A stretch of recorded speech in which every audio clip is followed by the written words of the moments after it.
और अब इंडिया ने पॉलिटिकल हमारी जो diplomatic isolation, economic strangulation, space के अंदर आके जो आपकी उसको इंट्रूजन करने ये शुरू किए हुए। हेलो दोस्तों, जय Hind. Welcome my YouTube channel Hindustan special. Pakistan अंदर से ये जानता और मानता भी है कि भारत उससे कई गुना बड़ा देश है। भारत की आर्मी, भारत की इकॉनमी, भारत की स्ट्रैटेजी उससे बहुत आगे है। अब पाकिस्तान में ये चर्चा शुरू हो गई है कि क्या हम अपने से इतने बड़े देश को कभी चैलेंज कर सकेंगे। और हमने जो बीते समय में जंगें लड़ी हैं, सभी में पाकिस्तान ने मुंह की खाई है। शमशाद अहमद खान ने पाकिस्तान की पोल खोल के रख दी है कि हमने भारत से जंगें लड़के क्या मिला, और इसी का कारण है कि पाकिस्तान आज कहां खड़ा है। नदीम हुसैन ने यह बताया कि हम इतने बड़े मुल्क के साथ लड़ना अफोर्ड ही नहीं कर सकते। आज की वीडियो में नदीम हुसैन और उसके पैनल ने और क्या कहा, तो चलिए दोस्तों आज की वीडियो की तरफ चलते हैं। जाहिर है इंडिया 5 गुना बड़ा है। हम उससे बहैसियत मुल्क भी छोटे हैं, हम उससे बहैसियत अफवाज भी छोटे हैं। लेकिन मैं अगर आपसे ये पूछूं कि हमारे टेक्टिकल वर्टिकल्स क्या हैं इंडिया के मुकाबले में, तो आप क्या कहेंगे? मैं 71 वार का वार वेटरन हूँ और मैंने जंग का एक्सपीरियंस देखा हुआ है। अनफॉर्चुनेटली, जैसे मैंने शुरू में कहा कि इंडिया हमारे वजूद को तस्लीम नहीं करता, इंडिया कश्मीर को छोड़ने को तैयार नहीं है। और अब इंडिया ने जो इनडायरेक्ट नॉन काइनेटिक वार, हाइब्रिड वार और पॉलिटिकल हमारी जो diplomatic isolation, economic strangulation, space के अंदर आके जो आपकी उसको इंट्रूजन करने ये शुरू किए हुए, तो अभी इनडायरेक्ट वार के ऊपर आ रहे हैं जिसका हमने मुकाबला करना है। शायद साहब ये फरमाइएगा कि सूरत हाल तो नहीं बदली, चाहे वो 6 सितंबर 1965 हो या 6 सितंबर 2020 हो, जो बोन ऑफ कंटेंशन है उसकी सूरत हाल तो मज़ीद डिटीरियोरेट हुई है, ख़राब हुई है। तो मामला तो वहीं पर है और यही बुनियादी वजह तनाज़ा भी है। रीम ये है कि बात कंटेंशन वाली नहीं। एक तो ये है कि हम अलामतों की पैदावार हैं, अलामतों के शदाई हैं।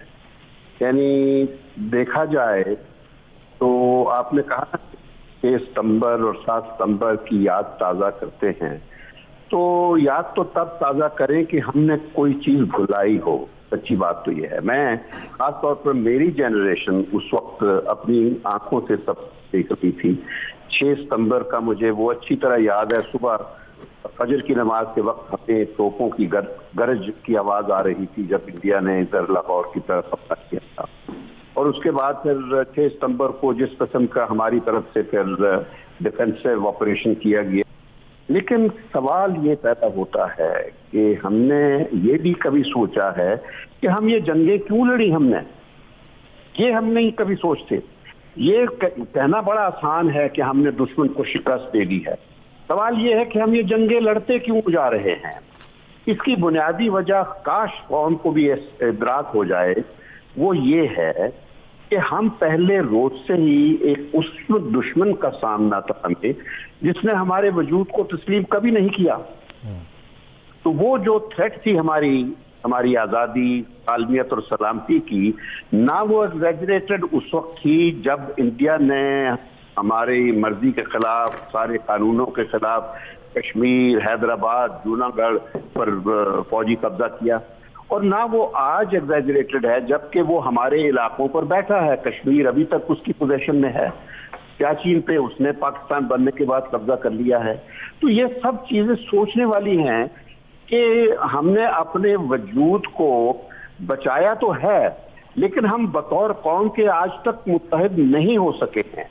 ये कौम आज जो कौमियत का जज्बा है, ये आपको सिर्फ 14 अगस्त और 23 मार्च को नजर आएगा, उसके अलावा कहीं भी नहीं। ना सड़कों पर, ना ऐवानों में, ना दफ्तरों में, ना यूनिवर्सिटियों में, ना अदालतों में, किसी जगह भी आपको वो पाकिस्तानियत जिसकी खातर कायद आज़म ने हमें ये पाकिस्तान बनाकर दिया था, जिसकी खातर मेरी जो जनरेशन है उन करोड़ों मुसलमानों में शामिल है जिन्होंने बकौल जलसा के हमने अपना घर बार छोड़कर हम उधर से इधर आए थे, और हम तो उस पाकिस्तान की तलाश में आए थे जिसका तसव्वुर हमें हमारे कायद ने दिया था, या जिसका तसव्वुर अल्लामा इकबाल ने सोचा था ख्वाब की सूरत में, आज भी मैं उसी पाकिस्तान की तलाश में हूँ, मगर मुझे पाकिस्तान नजर कोई नहीं आ रहा है। 6 सितंबर अफवाज पाकिस्तान का दिन, 7 सितंबर पाकिस्तान की फ़िज़ाइया का दिन है। एक तो ये अल्लाह का करम है कि हम सुरखरू हुए उस वक़्त 1965 में, लेकिन इसकी बैकग्राउंड में जब हम जाते हैं ना, हमारी फ़ौज भी जो कॉन्टीजेंट था, एयरफोर्स का भी था, वो बड़ा एक मॉडेस्ट हमारे पास अरेंजमेंट था। तो इस सूरत में फिर ये ऑपरेशन जिब्राल्टर, चूँकि कश्मीर से कमिटेड थे हम, वो लॉन्च किया गया। फिर ये छम जोड़ियाँ और अखनूर की तरफ अब अफवाज बढ़ रही थी, आलमोस्ट थ्रेटन हो गया था अखनूर।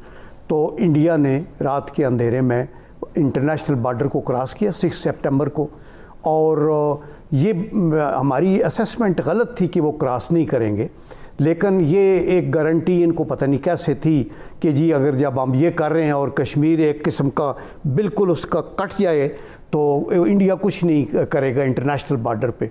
तो उन्होंने डबल पिंसर लगाई, जो कि सियालकोट से भी आगे आना और लाहौर से BRB को क्रॉस करके आना, और जो GT रोड है इसको क्रॉस करना। ये हो, अगर आप ये देखते हैं कि हमारे सामने एक 5 गुना बड़ा दुश्मन है, और जाहिर है इतनी ही बड़ी उसकी एयरफोर्स है, वो आप उनका दफाई बजट भी बेतहाशा है, वो इंडक्शंस भी बहुत ज़्यादा इक्विपमेंट की कर रहे हैं, तो अगर आपसे मैं पूछूं कि पाकिस्तान एयरफोर्स का एतमाद जो है वो किन वर्टिकल्स की बुनियाद पे है, तो आप क्या कहेंगे?